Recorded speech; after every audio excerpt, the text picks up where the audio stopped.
Now they're being forced to sell their children so they all have a better chance of survival. We first found her at the local market, her children laid out like goods for sale.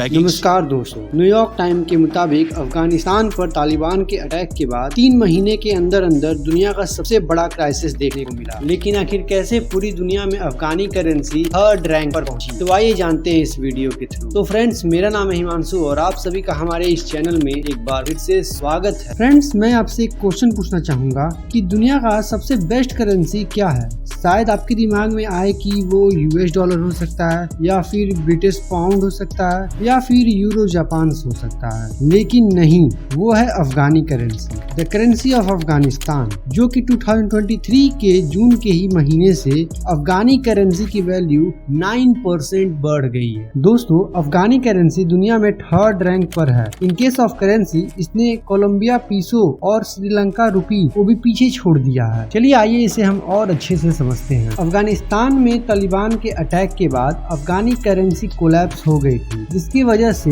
17 जनवरी 2022 में $1 की value तकरीबन 104 रुपए के आसपास हो गई। लेकिन अब 25 सितंबर 2023 में $1 की वैल्यू 78 अफगानी करेंसी के आसपास हो गई है। लेकिन ये चमत्कार कैसे हुआ, मैं समझाता हूँ। तालिबान के अफगानिस्तान में कब्जा करने के बाद उन्होंने कई रूल्स एंड रेगुलेशन अफगानिस्तान पर अप्लाई किए, जिसमें से US dollar and foreign currency पर बैन लगा दिया गया, जिसके असर ये हुआ कि अफगानिस्तान के लोगों के पास अब कोई भी ऑप्शन नहीं रह गया था सिवाय अफगानी करेंसी के यूज करने के। सबसे अजीब बात तो ये है कि जो लोग अफगानिस्तान को छोड़कर जा रहे थे, उन्हें बहुत ही fix amount of US dollar ले जाने दिया जा रहा था। जैसा कि जो लोग बाई रोड ट्रेवल करके अफगानिस्तान को छोड़कर जा रहे थे, उन्हें केवल ये अलाउ था कि 500 US डॉलर को ही वो ले जा सकते हैं, और जो लोग बाई एयर यानी कि जहाज से जा रहे थे, उन्हें केवल 5000 US डॉलर ले जाने ही दिया जा रहा था। और तालिबानी यही नहीं रुके, उन लोगों ने फॉरेक्स ट्रेडिंग पर भी बैन लगा दिया। उनका ये कहना था कि ये इस्लाम के खिलाफ है। असल में बात ये है कि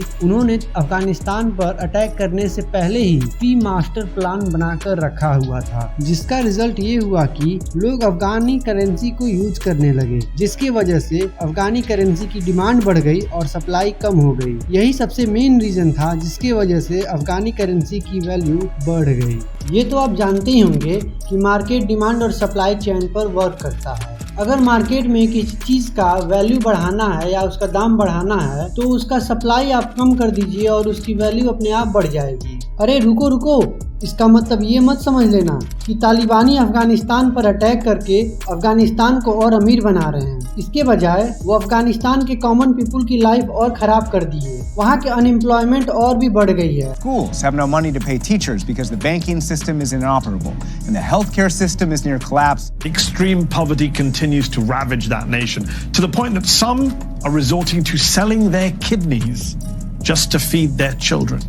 इनफैक्ट 2/3 घर के लोगों के पास तो 2 वक्त की रोटी खाने को नहीं हो पा रहा है। अफगानिस्तानियों के गरीबी की अंदाजा आप कुछ इस प्रकार से लगा सकते हैं कि एक रिपोर्ट के मुताबिक एक फैमिली अपने भूख मिटाने के लिए अपने घरों के फर्नीचर को बेच रहे थे, ताकि उस फर्नीचर के बजाय वो खाना खरीद सके। वहाँ की कंडीशन तब सबसे खराब हो गई जब एक फैमिली को मजबूरन अपने 2 साल के बच्चे को बेच रहे थे। खैर, वो बेच तो नहीं पाए, पकड़े गए बेचते हुए, लेकिन उन्होंने बेचने की कोशिश जरूर की थी। पूछताछ करने पर मालूम चला तो उसकी मां ने ये बताया कि वो ये सब फैमिली के प्रेशर और फैमिली की बुरी कंडीशन को देखकर उसे मजबूरन ये काम करना पड़ा। Food assistance.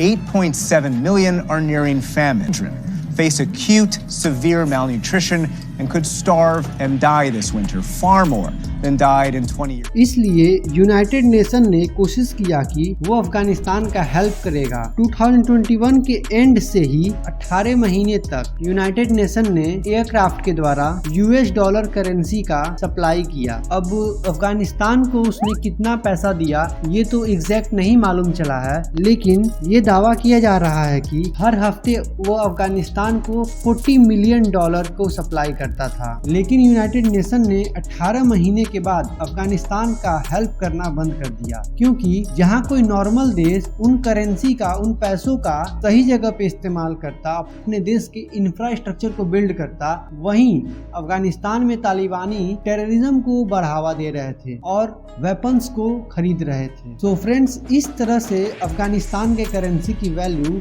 बढ़ गई, लेकिन वहाँ के कॉमन पीपल की लाइफ तो और घटिया हो गई और बदतर हो गई। सो कंक्लूजन निकलता है कि बस करेंसी की वैल्यू बढ़ी है, बाकी सब देश की गरीबी वही की वही है, बल्कि और गिर गई है। सो आई होप गाइस आप सभी को हमारा वीडियो अच्छा लगा होगा, और वीडियो अच्छा लगा होगा तो लाइक, सब्सक्राइब और शेयर जरूर करिएगा अपने दोस्तों में। तो फ्रेंड, जय हिंद, जय भारत, मिलते हैं नए वीडियो में।